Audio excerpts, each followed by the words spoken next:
Todo mundo sabe que os acontecimentos que a gente vive na infância são importantes para formar as nossas características como adultos.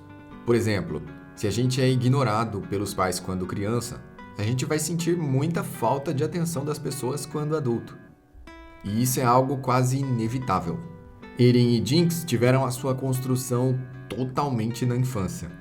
E agora a gente vai comparar um pouco esses dois personagens e se eles realmente têm algo em comum ou não.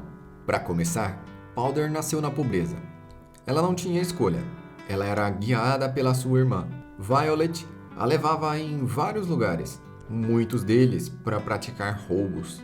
Às vezes, Powder era inocente demais para saber como reagir, e ela apanhava ou apenas fugia. E devido à sua inocência e falta de malícia, às vezes o grupo todo era condenado. E assim, o resto da galera acabou colocando nela o apelido de Azarada. Na verdade, não é que ela dava azar, é que ela era muito nova para entender tudo o que estava acontecendo à sua volta, às vezes em uma velocidade muito alta.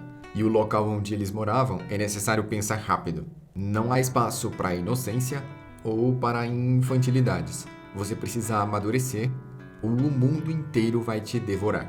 E essa dura realidade veio se chocando com a Powder desde muito cedo. Violet conseguiu amadurecer um pouco mais cedo. Powder era um pouco diferente. Apesar de genial, ela ainda queria ter os seus brinquedos. Ela ainda queria desenvolver as suas mordidinhas ou colecionar os seus rinocerontes de pelúcia. Mas tudo isso foi tomado dela. Ela não poderia brincar, ela não poderia ser uma criança feliz, porque se ela quisesse sequer sobreviver, ela teria que ir a Piltover e pegar alguma coisa que não era dela. Contemplando do outro lado da ponte uma cidade científica altamente rica com muitas coisas feitas de puro ouro. A ciência e a tecnologia altamente desenvolvidas, pessoas extremamente nobres e cheias de dinheiro. E do lado dela, apenas pobreza, destruição, pessoas viciadas, alta violência e marginalização. E foi assim que ela cresceu, vendo esse contraste. Caso tivesse sido só isso, provavelmente Powder teria sido uma pessoa mais normal. Mas determinados traumas têm poder de mudar completamente a vida de uma pessoa. Não precisa ser muitos, basta um único trauma para mudar para sempre a vida de uma pessoa. E esse é o trauma que nós estamos para ver agora. Vi e os outros pediram para Powder não se envolver. Afinal, aquilo estava muito acima deles mesmos. Imagina de Powder. Vander estava em uma situação ruim, mas Powder queria ajudar. E no último saque, eles tinham encontrado aquelas esferas azuis e brilhantes altamente explosivas. E Powder tentou conciliar aquelas esferas com o seu macaquinho bate-pratos de corda. Esse foi talvez o maior erro de toda a sua vida e que mudaria para sempre a sua personalidade. Mas novamente entra a inocência de Powder, porque no seu íntimo ela só queria ajudar. Ela estava no lugar errado, na hora errada, fazendo a coisa totalmente errada. E ela encheu aquele brinquedo de esferas, que ela sabia que eram altamente explosivas. Essas esferas causaram uma detonação massiva que atingiu inimigos e aliados. E muitos dos seus amigos foram pegos nesse fogo cruzado. Por sorte, ela também não eliminou a sua irmã Vi. Mas a partir de agora, a imagem dos seus amigos, que ela tinha acabado de tirar a vida, a acompanhariam para sempre. Sem contar com Vander, que estava esticado no chão, a pessoa exatamente que ela estava tentando salvar. Então Powder chora. E para completar o trauma, a pessoa que ela mais respeitava, a Vi, decide abandoná-la. Assim, o coração da menina se quebra e ela se torna outra pessoa.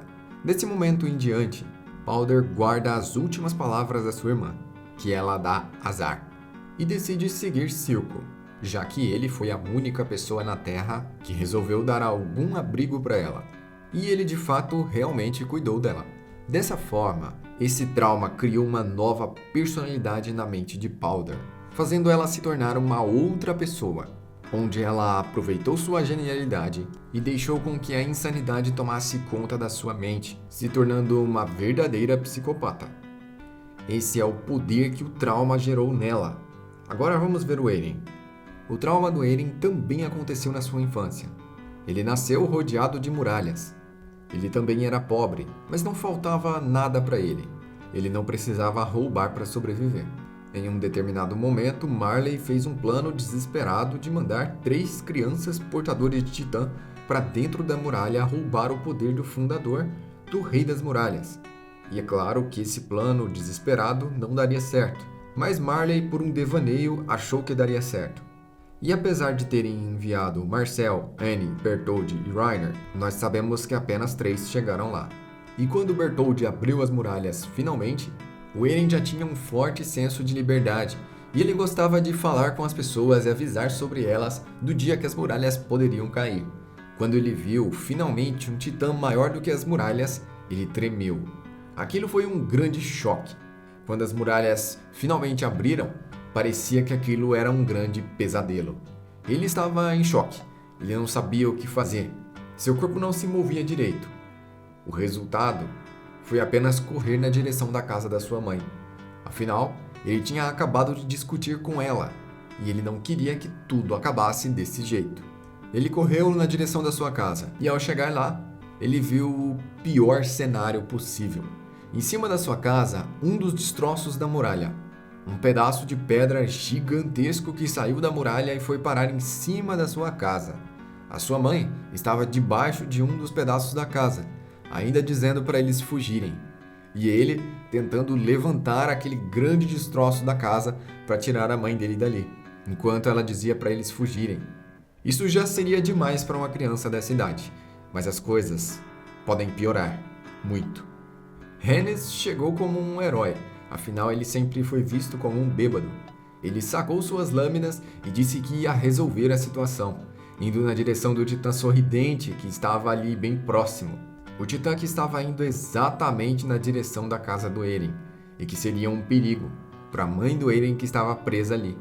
Ele disse umas palavras que foram encorajadoras. Ele disse que salvaria todo mundo. E assim, ele vai na direção do Titã. Porém, quando ele encara aquele Titã Sorridente olho no olho, ele fraqueja. Ele não tem forças suficientes para enfrentá-la.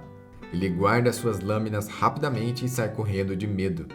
Todo o seu corpo está tremendo.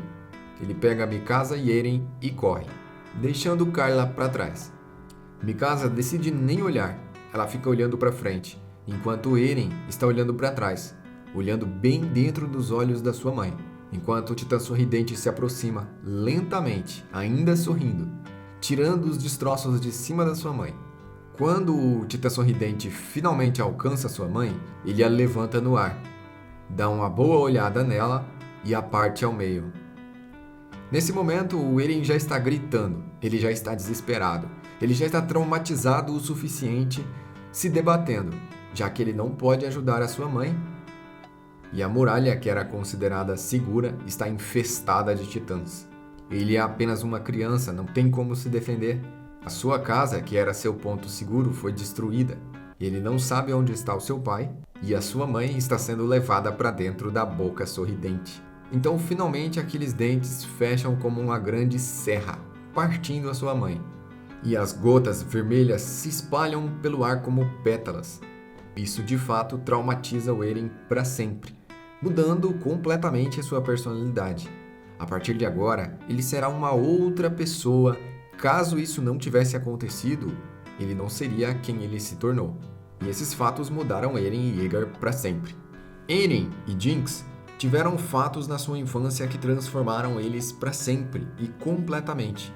Caso eles não tivessem vivido esses fatos na infância, eles não teriam as suas histórias como adultos, e não teriam agido como agiram, nem feito suas escolhas.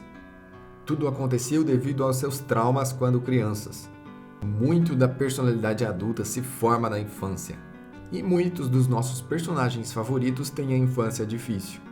Se você quer ver análises da infância do seu personagem favorito, se inscreva no canal e ative o sininho com todas as notificações. Deixa aí nos comentários qual personagem você quer ver que eu posso trazer aqui para o canal. Eu sou o Joel, eu vou ficando por aqui e até a próxima!